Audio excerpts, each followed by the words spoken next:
The notification sliced across my screen at 3:17 p.m. on a Tuesday, like a cold arrow on a sunny day. It was a screenshot from an encrypted messaging app I accidentally saw in a backup of our family cloud storage. Instead of the expected work report, it was a cruise confirmation from Ocean Majesty Cruises, a deluxe Northern Lights suite, personal butler service, the golden champagne package, all booked under my husband David's name. The trip was scheduled for the following week, exactly when he was supposed to be attending an important contract briefing in Chicago. But there was another name that didn't belong to me: Chloe. I stood by the kitchen counter, my body frozen. No outburst, no spilled coffee. A chilling, perfect calculation took place inside me. 15 years of shared life suddenly aligned into a precise, agonizing puzzle. I scrolled through the itinerary: a 7-day Alaskan cruise, captain's table dinner, all the cliches my husband seemed to have mastered only for her. Working late tonight, don't wait up. He had texted me an hour earlier. I focused on the cabin details. Cabin 21007, deck 9, port side. Seeing those specific coordinates turned suspicion into icy reality. This wasn't just a fling. This was the construction of an alternate, meticulously planned life. I walked into the walk-in closet we shared. His Italian suits hung beside my evening dresses. The physical proximity of our belongings suddenly felt obscene. I reached out, ready to tear his clothes down, when my phone chimed again. Another cloud notification. A photo appeared. A woman, a brunette, model physique, posing with a challenging smirk, wearing a new gleaming luxury watch. The caption: "Can't wait for you to wear this on our flight. Counting the days." I recognized her, Chloe, the new marketing manager at David's company, the one who had exchanged a look too long with my husband at our corporate party last December. What stopped me from impulsive destruction? A random memory. I had overheard a conversation at a charity gala 2 months ago. Chloe was boasting about her engagement to some successful financier, flashing a diamond ring, and talking about their upcoming wedding in July. I sat on the edge of the bed and did something I had never done. I searched her name on social media. Her profile was public, full of hashtags about love of my life and future wife. And there he was, her fiancé, Ethan, tagged in dozens of photos. Ethan, handsome in his slick tech industry way, his recent post caught my attention. Heading on a solo trip before the wedding madness, time to clear my head and come back, ready to start forever with Chloe. The cruise dates matched perfectly. A strange, cold calm settled over me. The kind that arrives when the universe delivers a perfectly synchronized, terrible opportunity. I opened my laptop and navigated to the Ocean Majesty Cruises website. Checked cabin availability. My credit card was already in my hand. 20 minutes later, I had my own confirmation. Cabin 2109, right next to their love nest. The symmetry was too perfect. I found Ethan's corporate email and sent a message. "Mr. Ethan, I believe we have something important to discuss regarding our respective partners and their upcoming Alaskan cruise. It concerns your fiancée Chloe and my husband, who have made plans I think you should know about. I've attached the booking confirmation." I didn't cry. I simply waited, watching the dots indicating he was reading. His response came 2 minutes later. Where and when? The next morning, I sat at a corner table in an upscale cafe, watching the door. I recognized him immediately, taller than he seemed, with the confident stride of someone accustomed to commanding a room. His eyes found mine across the space. Recognition, understanding, the look of someone whose world was also shattering. "Show me everything," he said quietly, and I did. By the time our coffees had gone cold, we had formed an alliance, born of shared betrayal. "They think they're so clever," I said, finally allowing myself a bitter smile. "They have no idea what's coming." Ethan's expression hardened with resolve. "What exactly did you have in mind?" I leaned forward. "I already booked the cabin next to theirs, but one person watching their romantic getaway crumble isn't as satisfying as two, don't you think?" He matched my lean. "Are you suggesting what I think you're suggesting?" "I'm suggesting we both take that cruise. I'm suggesting we become very, very good friends who just happen to be everywhere they are. I'm suggesting we make this the vacation they'll never forget for all the wrong reasons." For the first time, Ethan smiled. It wasn't a pleasant smile. It was the smile of someone imagining sweet, calculated retribution. "I'm in," he said, "but we need to be smarter. Our plan has to not just catch them, but destroy their fantasy." I nodded, feeling something like excitement beneath my anger. By the time we dock back, they'll wish they never set foot on that ship. The week before the cruise passed in an Academy Award-worthy performance. I kissed David goodbye, helping him pack his suits for his contract briefing. I even drove him to the airport, waving from the departure lane with a smile plastered on my face. "I'll miss you," he said, his eyes not quite meeting mine. "Oh, I'm sure the time will fly," I replied, thinking of the evening dresses already packed in my own suitcase, hidden in Ethan's temporary apartment.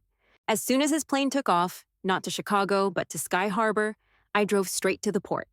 We had spent every day planning, coordinating, crafting a backstory about old college friends, and practicing our reactions.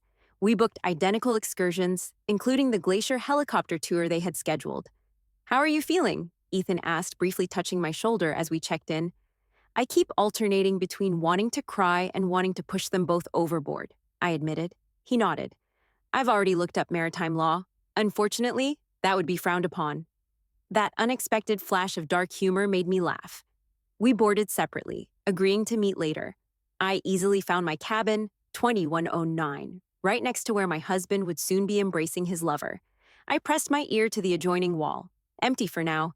At 6 p.m., Ethan texted, "They've boarded. Just saw them at check-in. They didn't see me." My heart raced. The moment was approaching. We met at the Ninth Wave Bar, far enough away not to run into them immediately. He had a martini waiting for me. "To the most twisted vacation either of us has ever taken," he said, raising his glass. I clinked mine against his. "May we survive with our dignity, if not our marriages." My marriage ended before it began, apparently. We shared our stories. Ethan had met Chloe 2 years ago. They got engaged quickly, too quickly. He realized now there had been signs, but he had ignored it all. I wanted so badly to believe I'd found the right person. 15 years, I replied. 15 years I gave him. We talked about children. Next year was supposed to be our year. My voice broke unexpectedly. Ethan's expression softened. "I'm sorry." "Don't be. I'm just angry." Around 10 p.m., we ventured to the main dining room for the welcome dinner. And there they were. David's hand rested on Chloe's back as they studied the menu. Intimate, comfortable, practiced. The sight hit me harder than I expected. This wasn't their first trip. Ethan steadied me. "Not yet," he whispered. "Let them think they got away with it. Tomorrow we begin." Back in my cabin, I pressed my ear to the wall again. I could hear them laughing, murmuring, the occasional creak of the bed springs. I recorded it all. I barely slept. The next morning, I met Ethan for breakfast. We determined our cheating partners had booked the glacier helicopter tour. We arrived at the launch site 30 minutes after they had left. We spotted them easily, standing close to the rotors, Chloe leaning into David. Ethan and I set up our chairs exactly in their line of sight, but angled so they wouldn't notice us immediately. We waited for the moment of recognition, the shock. It came when David stood up to get water. He turned, bottles in hand, and froze mid-step when he saw me. The water tilted, splashing over his hands. I gave a little wave, as casual as if we were running into each other at a grocery store. His face went pale so quickly I thought he might faint. He stood paralyzed. I adjusted my new parka, a daring red piece I never would have chosen before, and walked directly toward him. "What a coincidence," I said, loud enough for nearby tourists to hear. "How lucky to run into you here. The weather looks different than I remembered from Chicago." He opened and closed his mouth. Over his shoulder, I saw Chloe look up, confusion crossing her face, then horror as she spotted Ethan approaching behind me. "What? How?" David finally managed. "Your lover should be more careful about what she uploads to the family cloud account," I said pleasantly. "Oh, and you should meet my friend Ethan. I think he already knows your girlfriend." I turned to Chloe, whose face had turned the color of sour milk.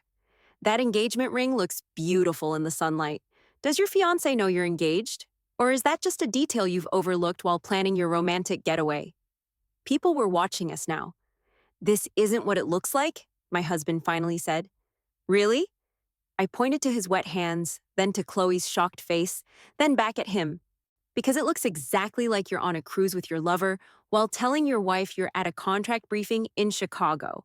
Ethan stepped forward, addressing Chloe. "We've booked all the same excursions. Isn't that a wonderful coincidence? We'll have lots of quality time together." I gave them one last smile. "Enjoy the glacier. The cruise is just beginning. That night, Ethan and I regrouped in my cabin. They're rattled, Ethan observed. I intercepted Chloe. She was trying to change their dinner reservations. I nodded, scrolling through the ship's app. They won't get far. I've befriended 3 crew members who keep me updated on any changes. This was no longer spontaneous. David didn't know I had photographed all his office documents. I had downloaded his text message history. I had flagged large expenses with our bank, creating a perfect timeline of his affair. Chloe didn't know Ethan was equally thorough, documenting how she had been using the corporate charter account for private expenses. Tomorrow is the captain's ball, I said. They'll expect us to make a scene. We won't. We'll do the opposite. Ethan stopped pacing. Exactly. We'll be charming, even friendly. We'll invite them to our table. We'll casually talk about psychological warfare. I walked to my suitcase, pulling out a sealed envelope. Inside were photos, security camera images from the ship showing David and Chloe on previous cruises, dates, timestamps, proof of a pattern going back 18 months.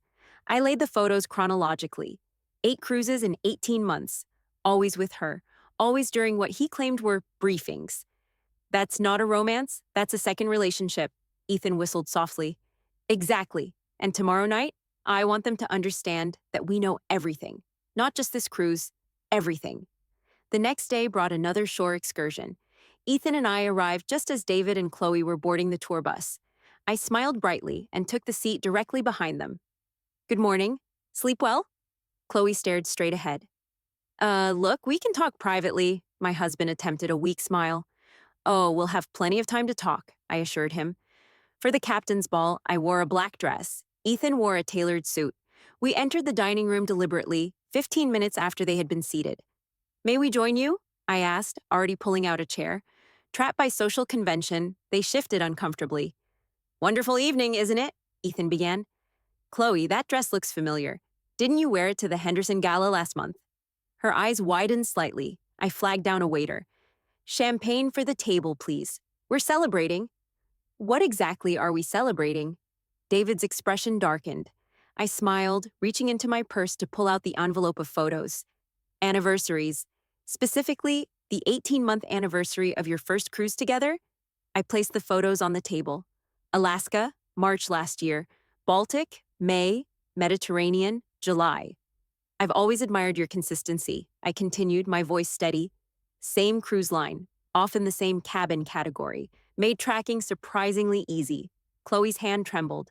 Ethan chose that moment to make his contribution. Speaking of consistency, he said, sliding a folder across the table toward Chloe. I've been reviewing our company's financials. Interesting pattern of withdrawals that coincides with the dates of these cruises. I had a fascinating call with our investors yesterday. What do you want? David finally asked, his voice barely audible. For tonight, just dinner. Pleasant conversation. Maybe you could tell Ethan about your conference schedule for the next few months. They sat frozen, trapped. As the waiter arrived with champagne, I raised my glass. To the truth, it always surfaces eventually. As Ethan and I walked away, he whispered, That was masterful. But that's just the beginning, isn't it? I nodded. Tomorrow we move to phase 2. Tonight was about showing them we know everything. Tomorrow is about showing them what that knowledge will cost them. The third day of the cruise dawned. Our first encounter was at breakfast. Instead of approaching, we sat prominently in the center of the dining room, laughing and chatting with a group of passengers we had befriended. By noon, we implemented the next phase. During their scheduled couples massage, they arrived to discover their appointment had been accidentally changed to separate treatments.